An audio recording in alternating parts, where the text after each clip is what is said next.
Hi guys, this is Teacher Patty. Welcome to my channel. Please like, subscribe. Yeah, if you don't want to subscribe, it's okay, but I encourage you to subscribe. You are encouraged, so that you don't get left behind when I update content. When I add content and all that, guys, we are continuing with the conceptual framework. I said I encourage deeper learning. So you can't learn conceptual framework in a vacuum, not understanding what is in that. I don't know how many pages is that, but it's a lot. So sometimes it's even a book. I know there's a book called Conceptual Framework here in my office. We just see.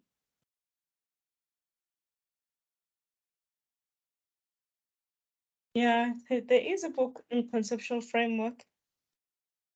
Guys, it's like out of 200 and something pages. So conceptual framework is very big. But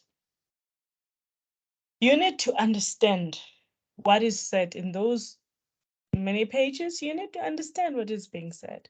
And this is trying to save you time and just summarize what is in this. So we've touched on many things now on income. Ne? So what is income? Ladies and gentlemen, you're doing first year, ne? And you're doing first year in accounting. To qualify as professional accountants, chartered accountants, certified chartered accountants, external or internal auditors.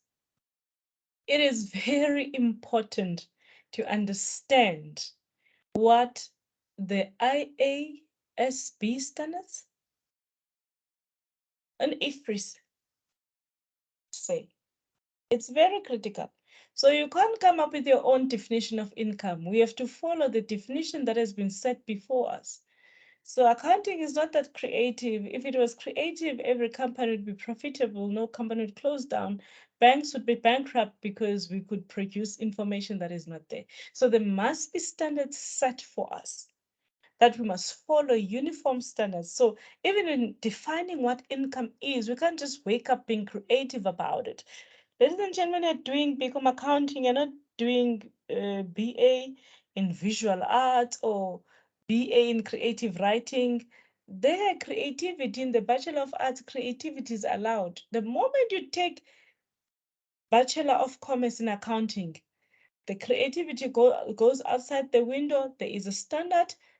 Anything that has to do with money, it has to go this way because that is the standard that has been set, and that is the standard that is safer for the investors. So we can't be creative about anything. So let's dive into it. So income. Now this is not the definition of um of revenue according to the IAS and IFRS. I think it's number 18, that's standard, where it just gives a long revenue from contracts. This is not according to that. At first year, we just want you to grasp what it is. Second year, you're going to move to that standard and you need to apply that standard. So here we're just getting you to grasp the basics on income. Okay, so income, it says there must be an increase in economic benefits. Guys, underline. And I must warn you, you are expected to, when you're asked a conceptual framework question, you are expected to reproduce this theory. So cram it if you may, learn it in a deeper fashion if you may, whatever that will make you remember this, but you have to remember as is, you have to remember it verbatim. Okay? There must be an increase in economic benefits during the accounting period. That's the first point of reference when it comes to income. There must be an increase in economic benefits. Okay, so and then it says in the form of increase of an asset or decrease in liabilities, one way or the other. If the assets are going up, then income must increase. If the liabilities is going down, income must increase. And then it resulting in an increase in equity. Okay, so this speaks to your profit or loss. And then it says, excluding contributions, says excluding contributions from equity participants. So your so the money that the shareholders in contribute when they are investing in the company, or the money the owner deposits into the business when they're investing in that particular business as a sole proprietor, cannot be recorded as income. I need to emphasize this.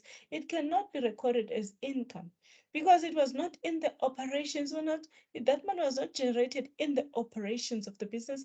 It is to start operations. So it's equity. That is capital. That is equity. It's not going to be recorded as income. Income, it must be arising from the operations of the business. So these economic benefits, increase and decrease in assets and increase in equity, this is during the normal operations of a business. Now let's explain this. Let's go deeply to this so that you remember it by the time you're writing your test and exam, and then you just get an A in your conceptual framework. So what is increase in economic benefits? So you see, this means there were many definitions I could find in the internet, but I liked this one, and this one comes from law. It says it's the total contract amount less the amount of combined direct costs incurred by the seller. This is looking at it in terms of saying if there's going to be a service performed or there is goods sold, that amount, be it on the invoice, be it on the receipt, for the service or goods sold, that amount is income. But now you have to take into consideration what you've incurred to make that income. So that must be subtracted. So that's from the legal perspective of what economic benefits is. I don't think we would be selling goods and services not expecting to make money. In a business sense, we are expecting to make money. We're expecting to make a profit. So this is the other expansion on what economic benefits is. So it's the benefits that can be quantified in terms of money generated, such as income, revenues. So guys, you know me, I love Mr. Price. I love teaching something that you understand. In the previous videos, I think it was elements of financial statements.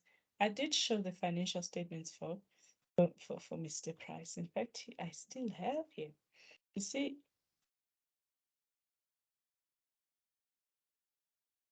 here it talks about revenue. It says retail sales and other revenue. We're looking at this as one line item. It says this is 22 billion. What makes up that 22 billion? You come here.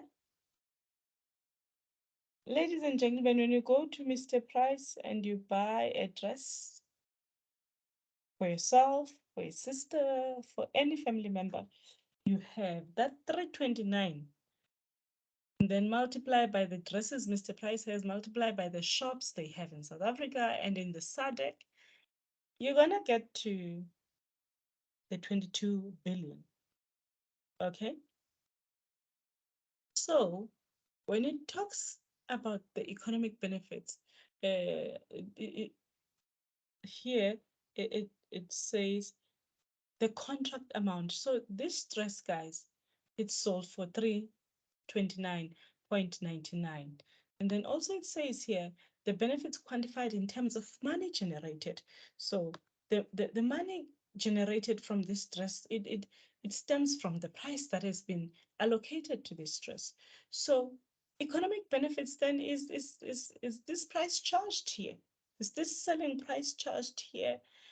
Charged there? So Mr. Price is not just operating this business not to make money. They want to make money. Okay? So that is the economic benefits. So we can quantify in financial terms the selling price of this dress. Ne? That is the economic benefits. We're making reference to the economic benefits. Then it continues say in an increase of assets. Okay, so ladies and gentlemen, let's say you're going for an interview. You would be looking for such a dress when you're going for an interview. Or you shop around and you find something like this. Much better. I just reduce it a little bit so that you can see the price. So this dress, ladies and gentlemen, this dress is 229. Okay, so you walk into the shop, you like this dress. Do you go outside the door? Do you take the dress and walk outside Mr. Price's door? You don't do that. You take the dress, you walk to the counter. And when you walk to the counter, you want, when you walk to the counter, you want to pay. That's number one. I'm just looking here if there's an option to buy it online. I've not logged in, so maybe online you even check out. You know this thing, guys, you've done it. You check out, and then they'll ask if you want to pay with your debit card or your credit card, or you want to pay with a voucher. And then that exchange,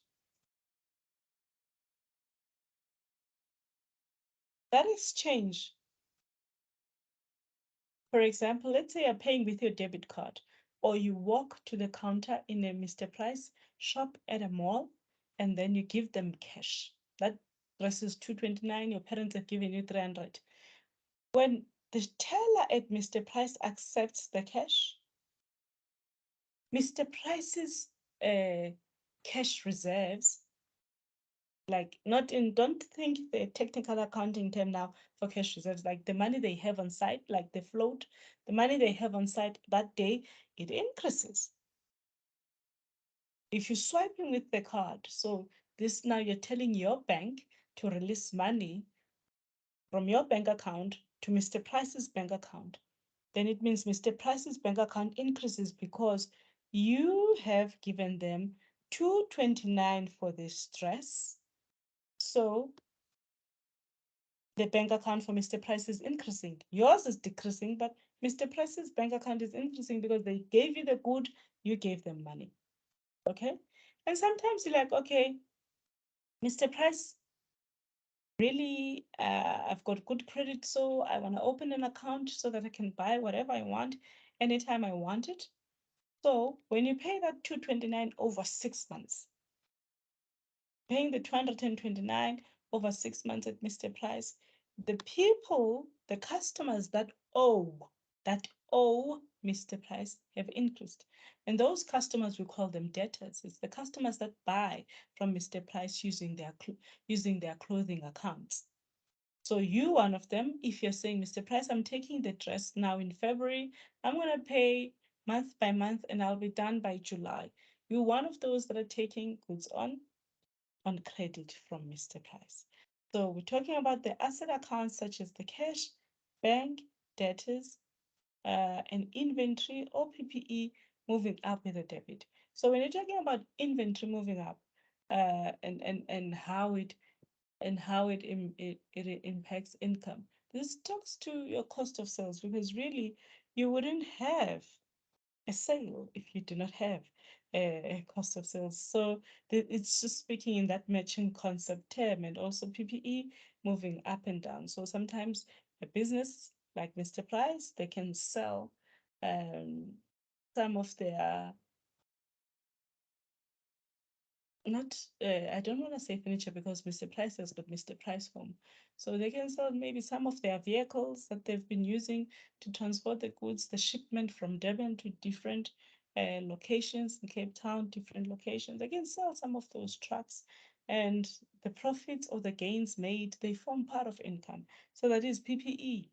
Um, that looks at uh, that looks at the PPE moving up or moving down. So when there's disposals, sometimes there will be income, sometimes there will be a loss. Okay. So also when inventory is moving up and down, sometimes in inventory, the classic case of inventory moving up is the inventory surplus, where there was a previous stock count and the stock was just less. And then there's another stock count and the stock is more. So that entry, that adjustment of the movement in inventory, it ends up being part of um, being part of income. Okay, so I hope I explained this line where it says the increase, not the increase in, the increase in the increase of assets, guys. I hope you know.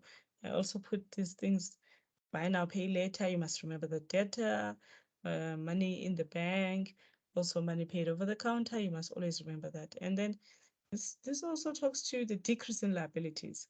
So remember the definition for income says there must be an increase in economic benefits. So this is transactions in quantifiable terms. It says benefits that can be quantified in terms of money generated. Okay. And then says the increase of assets. So I did explain the movement of the upward movement of assets and the impact in income. Now we're talking about the decrease in liabilities. So guys, this talks to, like, this refers to when a company is done paying its debt, it doesn't have to pay any interest. If you think about it, if the company no longer has a debt to pay, maybe on the shop premises or office premises, the mortgage bond, then it doesn't have to pay any interest. But once it has debts, then it has to pay interest. So this speaks to accounting entries where if the company has already paid, or after the company has already paid what it owes to the bank in terms of debt, uh, the interest that is as a result of that debt will not be paid because there is no more debt. So the expense you had in the previous month when you still had the debt and now you paid it off, you will not have that interest expense this month because you don't have the debt accompanying that interest, or the interest that is the result of the debt. So this is what it's talking about, the decrease in liabilities. So once you've got a decrease in expenses, assuming everything stays the same, once you've got a decrease in expenses, obviously your your profits, which are part of your income, is going to go up. That's what this means. Okay, so it and then it talks about increase in equity.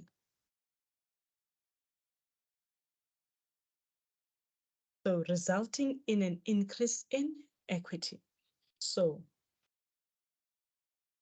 equity will be increased, guys, by profits. So this speaks to income. The purpose of income is to increase profits. Now let's go to the financial statement of Mr. Price. Now,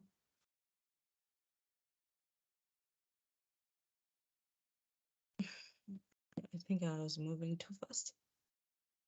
I just want to show you something.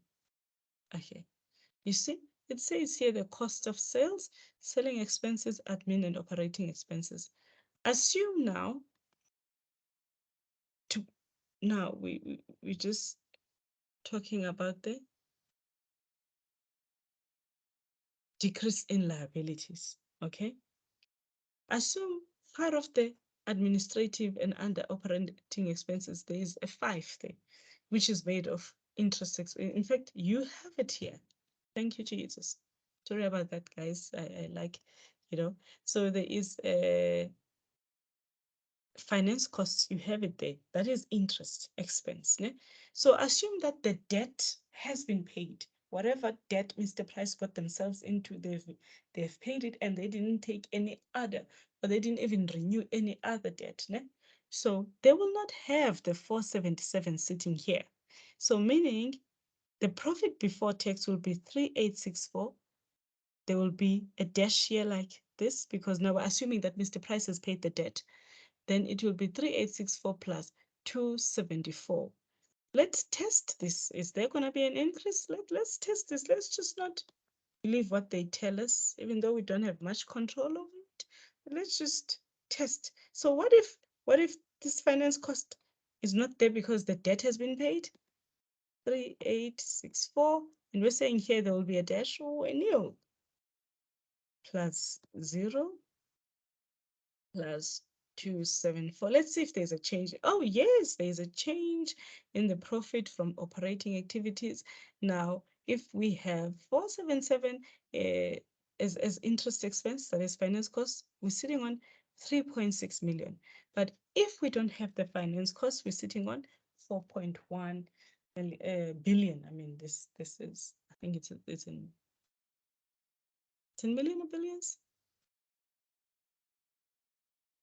It's in millions. Okay, so it's 4.138. Okay. Okay, guys, it can be in millions. Let me just retract. It can be in millions, it can be in billions, but let's just assume this is in millions for clarity's sake. Okay. Where were we? Okay. So now I've explained in the show and tell the decrease in liabilities. Now the increase in assets. Okay.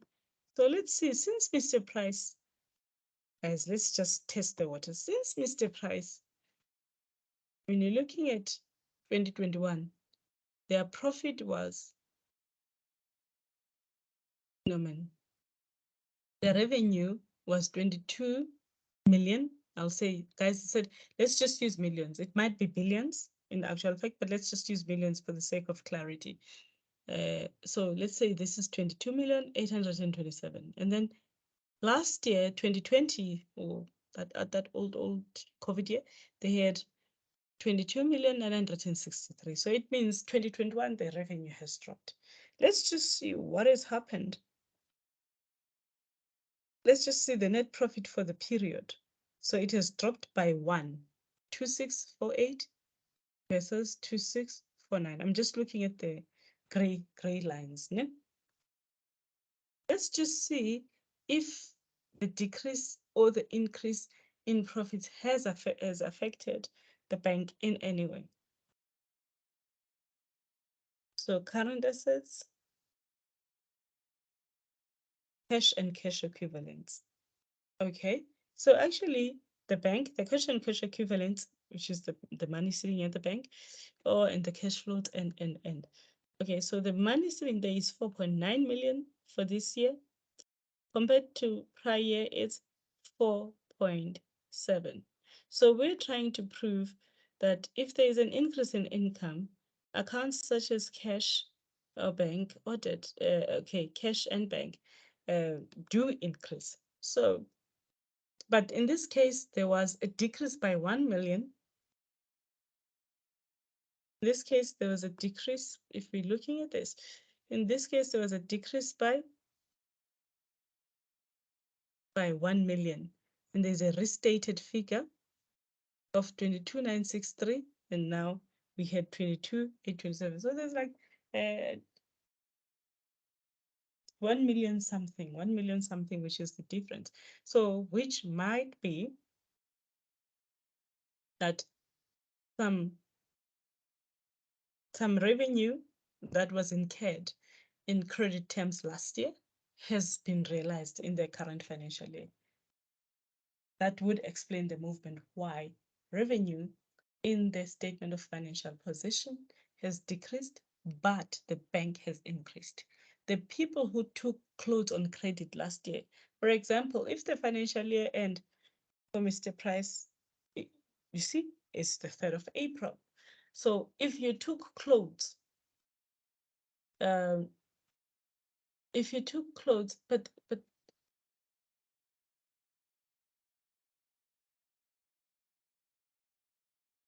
yeah, it makes sense. If you took clothes in December, or if you bought clothes at Mr. Price in December, so I had to just gather my thoughts. If you took clothes in February, we would record the full sale. Ne? We would record it, that full sale, we will record it, fine, as income in the statement of profit or loss. But in the cash flow, we didn't get that money yet, or all of it. So in the cash flow, that is the cash and cash equivalent, we can only reflect, only reflect what we received as cash and what we received in the bank. So what we have not received will not be reflected. So can you see it's just a timing difference, the payment that has been done at a later period. So guys, I hope, okay, I did explain this, the economic benefits. So guys, I hope you understand income, the basics of income, that it is an increase in economic benefits during the accounting period. These financial statements are prepared in an accounting period, guys. That 3rd of April started in May. The previous year, it ended in April. So guys, that is the accounting period. In the form of an increase in assets, I did explain those increases in assets, guys, and the decrease in liabilities. I did even show you the show and tell, resulting in an increase in equity. So we looked the increase in equity. Remember, when we're talking about the increase in equity, we're looking at the profit for the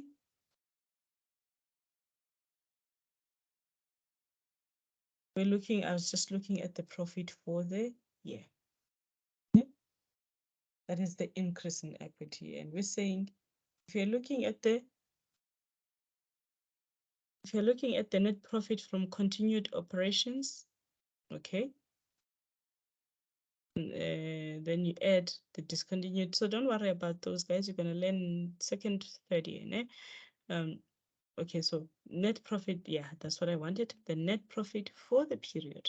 So when you're looking at it, it's 2648 and it's 2649. Okay, so I said there's almost like a 1 million difference. Like that 1 million we've been carrying from the top seems to